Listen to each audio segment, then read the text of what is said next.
Powers of tens are numbers like 10, 100, and 1000. They have a special pattern in math when you multiply. For example, if I have 5 times 10, I can start by multiplying the numbers that are not 0, so 5 and 1. I know that 5 times 1 is 5. And then all I have to do is look at my zeros, my number of zeros I have, which in this case is 1, and I add that to the end of my number, my 5, and so that gives me the answer. 5 times 10 equals 50. I can also do this with numbers like 100, so 5 times 100. Again, I start by looking at the numbers that are not 0. So 5 times 1, that equals 5. I count how many zeros I have. I have 1, 2. So at the end of my product, I add 2 zeros. So 5 times 100 is 50. Now this can sometimes get a little more complicated. For example, if I have 60 times 7,000. Now I'm going to follow the same steps. I'm going to start by looking at the numbers that are not 0. So 6 times 7. So I know 6 times 7 is 42. So I'm going to put 42 down. Now I'm going to count the number of zeros I have.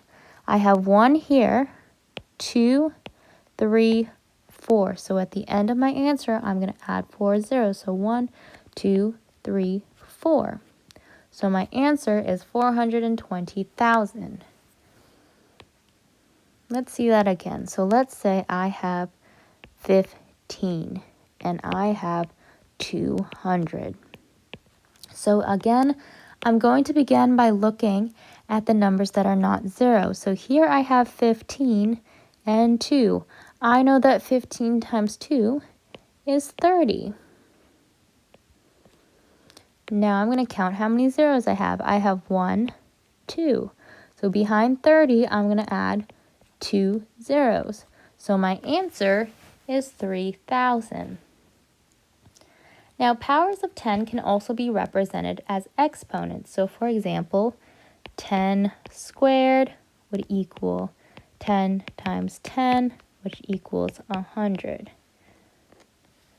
10 cubed equals 10 times 10 times 10 equals 1,000, and so on. Now, if I have a number, let's say 6 times 10 squared, again, I'm going to start by multiplying the numbers that aren't 0. So 6 times 1. 6 times 1 is 6. Now, all I have to do is look at my exponent, which is 2, and I can put that amount of zeros behind my product. So my answer is 600. If I had the number 10 to the power of 4 times 35, I again begin by multiplying the numbers that are not 0. So here I have 1 and 35. 1 times 35 is 35. My exponent is 4, so that tells me I need to add 4 zeros at the end of my product. So my answer is 350,000.